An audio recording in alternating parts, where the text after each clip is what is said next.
Hi guys, അസ്സലാമു അലൈക്കും. പുതിയ വീഡിയോയിലേക്ക് എല്ലാവർക്കും സ്വാഗതം. അപ്പോൾ ഇത് നമ്മൾ നോമ്പിൻ്റെ ഒരാഴ്ച മുന്നേ എടുത്തു വെച്ച വീഡിയോ കേട്ടോ.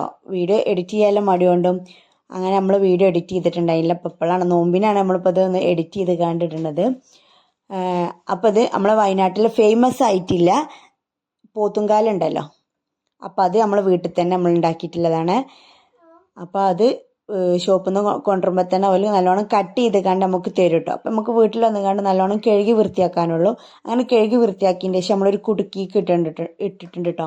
എന്നിട്ട് ആ കുടുക്കിക്ക് ഇട്ടിട്ട് നമ്മൾ അതിലേക്ക് മഞ്ഞൾപ്പൊടി, മുളകും പൊടി, മല്ലിപ്പൊടി, ആവശ്യത്തിന് ഉപ്പ്, കുറച്ച് വെളുത്തുള്ളി പേസ്റ്റും അതേപോലെ തന്നെ കുറച്ച് വെളിച്ചെണ്ണയും ഒഴിച്ച് കണ്ട് നല്ലോണം മിക്സാക്കി കൊടുക്കുക.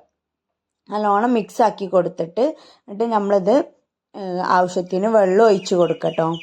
അതിലേക്ക് തക്കാളി ഇട്ട് കൊടുക്കുന്നുണ്ട്. ഒരു 3-4 തക്കാളി നമ്മൾ ഇട്ട് കൊടുക്കുന്നുണ്ട് കേട്ടോ. ലീ അങ്ങനെ ഓള് ഞാൻ വ്ളോഗ് ചെയ്തോളാം ഇറങ്ങാണ്ട് ഓൾ ഇങ്ങനെ പറയുന്നിട്ടത് വയനാട്ടിലെ സ്പെഷ്യലാണ് എന്നൊക്കെ പറഞ്ഞുകൊണ്ട് പറയുന്നത്. ഞാൻ അതൊന്നും വീഡിയോയിൽ ഇതാക്കിയിട്ടില്ല. ഓൾ എന്തൊക്കെയോ പറയണം, നമുക്കൊന്നും മനസ്സിലാവില്ല. അപ്പോൾ അങ്ങനെ അത് നല്ലോണം മിക്സാക്കി കൊടുത്തിട്ട് നമ്മൾ അത് വേവല്ല ആവശ്യത്തിനുള്ള വെള്ളം ഒഴിച്ച് കൊടുക്കട്ടോ. വെള്ളം ഒഴിച്ചിട്ട് നമ്മളത് അടുപ്പത്ത് വേവിക്കാൻ വേണ്ടിയിട്ട് വെക്കണം കേട്ടോ. ഒരു 5-6 മണിക്കൂർ വേവിക്കാൻ വേണ്ടിയിട്ട് വെക്കണം കേട്ടോ. എന്നാലേ നമുക്കത് നല്ലോണം അങ്ങോട്ട് വെന്ത് കിട്ടുള്ളൂ കേട്ടോ. അപ്പം ഇത് വയനാട്ടിലെല്ലാവരും ഇത് നമ്മൾ വയനാട്ടിൽ പോയിക്കാണ്ട് തിന്നുന്നുണ്ട് കേട്ടോ. അപ്പം നമ്മൾ പറഞ്ഞു നമുക്കിത് വീട്ടിൽ തന്നെ ഉണ്ടാക്കി നോക്കാം പറഞ്ഞാണ്ട് അങ്ങനെ വീട്ടിൽ തന്നെ ഉണ്ടാക്കിയതാട്ടോ. അത് നല്ല ടേസ്റ്റ് ഉണ്ട് കേട്ടോ അത് തിന്നാൻ. അങ്ങനെ ഫൈനലി നമ്മളത് അടുപ്പത്ത് വെച്ചിട്ടിട്ട് വേവിക്കാൻ വേണ്ടിയിട്ട് അങ്ങനെ അത് ലാസ്റ്റ് നമുക്കത് വെന്ത് കിട്ടിയിട്ടുണ്ട്. അങ്ങനെ നമ്മളൊരു പാത്രത്തിലേക്ക് മാറ്റി വെച്ചിട്ട് അതിൻ്റെ ഗ്രേവി അവിടെ തന്നെ വെച്ചിട്ട് നമ്മൾ അതിൻ്റെ എല്ലുകളൊക്കെ ഒരു ഭാഗത്തേക്ക് മാറ്റി വെച്ചിട്ടുണ്ട് കേട്ടോ. എന്നിട്ട് ഗ്രേവി അവിടെ വെച്ചിട്ട് പിന്നെ ഒരു ചട്ടി അടുപ്പത്ത് വെച്ച് അതിലേക്ക് കുറച്ച് വെളിച്ചെണ്ണ ഒഴിച്ച് കൊടുത്ത് ഒരു 3-4 സവാള അരിഞ്ഞത് ചേർത്ത് കൊടുക്കുക. ഇങ്ങോട്ട് നല്ലോണം വഴറ്റി കൊടുക്കുക. വേപ്പിൻ്റെ ഇല ഇട്ട് കൊടുക്കുക. അതേപോലെ തന്നെ കുറച്ച് ഉപ്പ് ഇട്ട് കൊടുക്കുക കേട്ടോ. നല്ലോണം വഴറ്റി കൊടുക്കുക.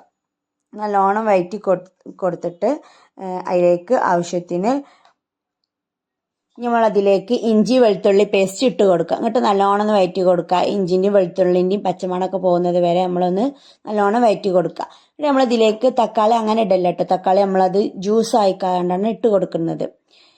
എന്നിട്ട് അതും അതിലേക്ക് ഒഴിച്ച് കൊടുക്കുക. എന്നിട്ട് നല്ലോണം ഒന്ന് വഴറ്റി കൊടുക്കുക. പിന്നെ നമ്മൾ എരിവിനനുസരിച്ച് മുളകും പൊടി, മഞ്ഞൾപ്പൊടിയും ഒക്കെ ഇട്ട് കൊടുക്കുന്നുണ്ട് കേട്ടോ. നമ്മൾ നല്ല എരിവ് ഉണ്ടായാലാണ് ഇത് നല്ലൊരു ടേസ്റ്റില്ല കേട്ടോ. അപ്പോൾ നമ്മൾ അതിനനുസരിച്ച് മുളകും പൊടിയൊക്കെ ഇട്ട് കൊടുത്തുകൊണ്ട് നല്ലോണം വഴറ്റി കൊടുക്കുക. എന്നിട്ട് നമ്മൾ ഒരു ചെറിയ കഷ്ണം പട്ടൻ്റെ കഷ്ണമൊക്കെ ഇട്ട് കൊടുക്കുന്നുണ്ട് കേട്ടോ. എന്നാലും അത് ഒന്നും കൂടി ടേസ്റ്റ് ഉണ്ടാവും. അതുപോലെ തന്നെ പിന്നെ നമ്മൾ മാറ്റി വെച്ച ഗ്രേവി ഉണ്ടല്ലോ അത് ഇതിലേക്ക് ഒഴിച്ച് കൊടുക്കുക. നല്ലോണം ഒഴിച്ച് കൊടുത്തിട്ട് അത് നല്ല തിളച്ച് വരുന്നുണ്ട് കേട്ടോ. ആ തിളച്ച് വരുമ്പോൾ നമ്മളത് അതിലേക്ക് ആ എല്ലുകളുണ്ടല്ലോ ആ മാറ്റി വെച്ചത് അതിലേക്ക് ഇട്ട് കൊടുക്കുക. എന്നിട്ട് നല്ലോണം ഒന്ന് മിക്സാക്കി കൊടുക്കുക. എന്നിട്ട് അങ്ങനെ നല്ലോണം മിക്സാക്കി കൊടുത്തിട്ട് ഇത് നമ്മൾ ഒരു പാത്രത്തിലേക്ക് മാറ്റി വെച്ചിട്ടുണ്ട് കേട്ടോ.